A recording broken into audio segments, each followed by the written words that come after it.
Señores, señores, bienvenidos al canal del podcast de la Fundación Rafael del Pino. Soy Andrés Betancourt, catedrático de Derecho Administrativo y director del programa de instituciones del Estado Democrático de Derecho de la Fundación Rafael del Pino.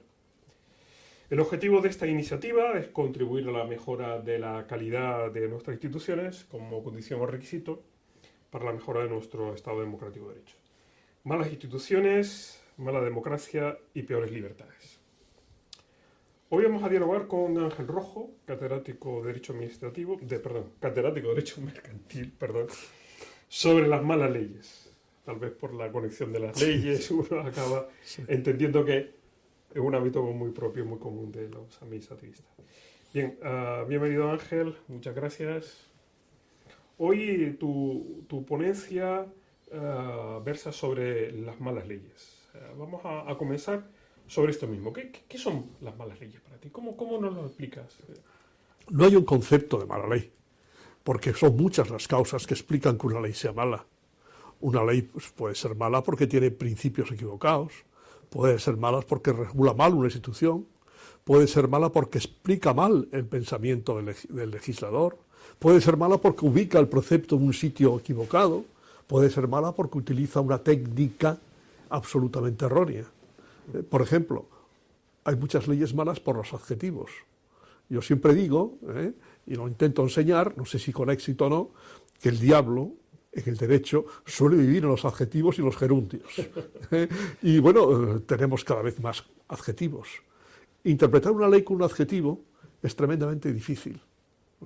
Hablar de un valor razonable, hablar de un trato indiscriminado, injustificado, explicar, por ejemplo, lo que es un abuso de posición dominante, que está prohibido, pero no el uso de posición dominante, cuando el uso deja de ser uso para convertirse en abuso.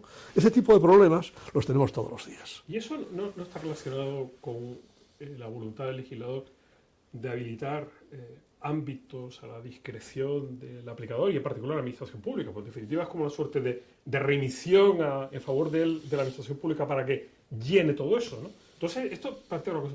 ¿Las malas leyes a lo mejor están buscadas de propósito o es fruto de la incompetencia? No, yo creo que no es fruto de incompetencia, es la incapacidad del legislador para utilizar la técnica adecuada a la hora de delimitar el supuesto normativo. Acudir a cláusulas generales es siempre necesario. El problema es cuando deja de ser necesario y se convierte en un ámbito de discrecionalidad excesivo. Esa es la cuestión, fundamentalmente. Y por otra parte, los parámetros habituales, tradicionales, pues hoy tienen una interpretación distinta de la anterior y son unas interpretaciones mucho más inseguras. Yo siempre cuento un detalle que me hizo mucha gracia. Hay una sentencia de los años 50 de la Cámara de los Lores que se pregunta qué es un hombre razonable. Y dice que un hombre razonable es aquel que a las 5 de la tarde llega a su casa, se quita la chaqueta y se pone un patín cómodo, se pone unas zapatillas, lee el Times y fuma una pipa. Probablemente hoy siga siendo un hombre razonable, pero no es ya el único hombre razonable que tenemos que tener en cuenta a la hora de delimitar el parámetro, a aplicar el parámetro que utiliza la ley. Y eso a otros muchos niveles sucede igualmente. También apuntas al que no existe una buena evaluación del problema y de la solución. Lo que tú denominas como las leyes volitivas, ¿no? Son producto de la voluntad o de la buena voluntad, y punto. Pero no hay una evaluación correcta de cuál es la magnitud, la realidad del problema y cuál es la solución adecuada. Es un problema no solo español, es un problema en toda Europa. Especialmente en Alemania llevan ya varios decenios muy preocupados por la técnica de la legislación.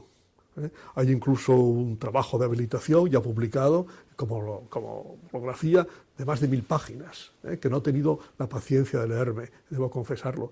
Pero eso preocupa extraordinariamente, porque el primer parámetro a tomar en cuenta para decidir si una ley es buena o es mala es saber si es necesaria. Es decir, si a través de otras técnicas distintas de las legislativas, estrictamente, se puede conseguir el mismo resultado. Si a través de una simple modificación normativa de una ley anterior se puede conseguir el mismo resultado, o si por el contrario tenemos que destruir todo un sector para formarlo de nuevo a través de legislaciones muy amplias y no estrictamente volitivas. ¿Por qué motivo? Porque la mayoría de estas nuevas leyes tienen un órgano de control de su cumplimiento y tienen sobre todo un catálogo de sanciones. Y como se basan en principios, la violación de principios puede dar lugar también a sanciones. Y eso es un ámbito tremendamente delicado. Exacto. Las técnicas, ¿cómo mejorar las técnicas? La evaluación de impacto normativo. En este momento hemos conseguido en Europa conseguir la mejora de las técnicas. En Alemania se está discutiendo un tema muy bonito para un publicista. ¿En qué medida se podría modificar la Constitución para establecer parámetros de necesidad y parámetros de calidad como exigencia de toda ley, a fin de que constitucionalmente puedan ser revisadas por el Tribunal de Karlsruhe? Claro, hay gente que dice, no, ni hablar porque estamos aumentando el ámbito del control constitucional de las leyes y esto va a restringir al máximo la propia iniciativa del legislador. Otros, por el contrario, dicen que es indispensable, porque estamos ya ante tal maraña de leyes y muchas de ellas absolutamente innecesarias y sobre todo confusas, complicadas.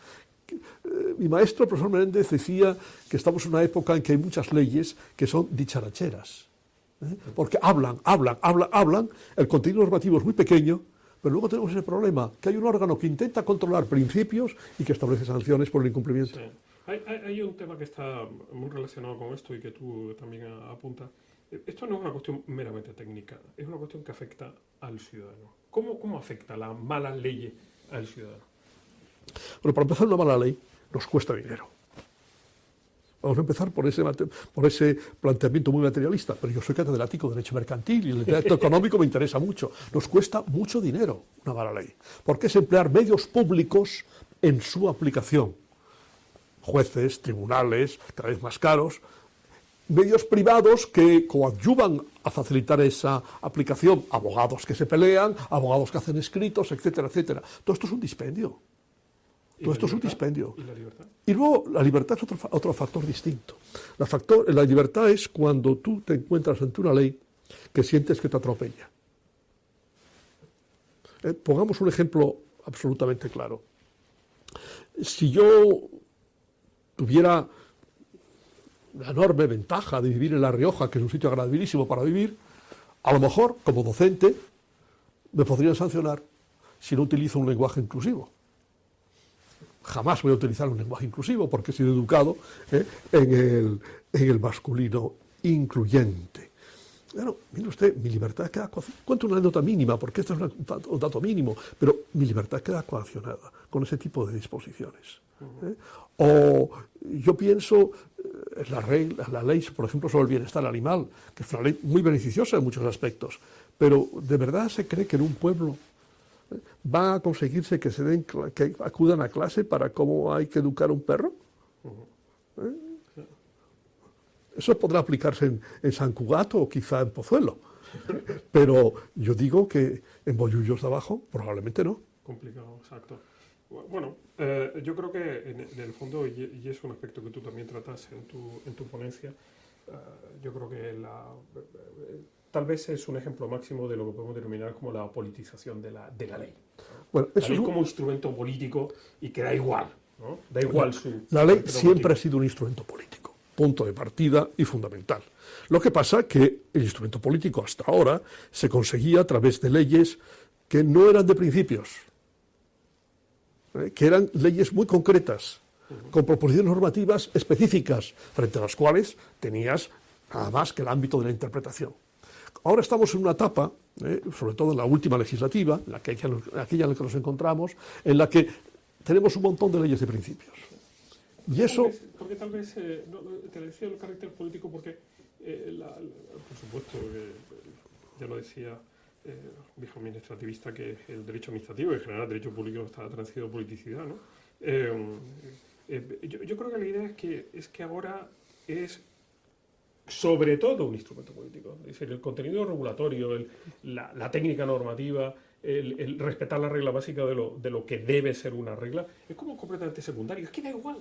¿No? Yo creo que hay un cierto adanismo, además, que se piensa que con la varita de la ley se puede conseguir todo. Y la ley es un instrumento que para que sea eficaz tiene que ser concreto. Cuanto más concreta sea una ley, más eficaz va a ser. Cuando atiende una necesidad real y efectiva, y cuando sea más gradual. No todo se puede conseguir con una ley en un puro bloque. Y no podemos seguir en una situación como estamos ahora, donde hay leyes que sin entrar en vigor tienen artículos que se derogan y se sustituyen por otros. O leyes que duran un año y medio. Eso es inimaginable desde todos los puntos de vista. Y yo siempre echo mucho de menos, además, otra cuestión, que es que esa proliferación de leyes y esa falta de calidad de leyes va unido a un fenómeno que nos afecta en la medida que somos académicos. Estamos invadidos de una doctrina desbordada. Ahora, para hablar de cualquier institución, tenemos 80, 90, 300 artículos y libros que versan sobre ella. Y además, con generaciones jóvenes que no tienen medida de los valores suficiente, inversión histórica de quién es quién. Yo recuerdo en un artículo de Derecho Mercantil donde un abogado apellidado Fernández era citado antes que un catedrático de Derecho Mercantil llamado Garrigues. Claro, la G siempre estará después de la F, pongo por caso. Y siempre echo de menos la ley de Valentiniano III, la ley de citas, que establecía quién tenías que citar primero cuando estudiabas una institución, y si Papiniano valía más que Ulpiano o valía más que Gallo, porque estamos en una situación realmente inconcebible. No hay un nihil obstat desde el punto de vista académico, todo el mundo escribe, y se escriben enormes barbaridades. Exacto. Eso oscurece, Eso oscurece, sí. porque no tienes muchas veces criterios objetivos que se enfrenta con un tema para saber a quién tiene que leer y por qué tiene que leerlo. La oscuridad del derecho. La oscuridad del derecho. Mal camino. Bueno, Ángel, de verdad que muy agradecido por esta charla, por esta ponencia. En la siguiente sesión contaremos con la participación de María José de la Fuente, que nos hablará sobre el control externo de la actividad económico-financiera pública. Con esto terminamos este podcast. Gracias a todos por su atención y le invitamos a que continúe siguiendo este canal de podcast de la Fundación Rafael del Pino. Muchísimas gracias.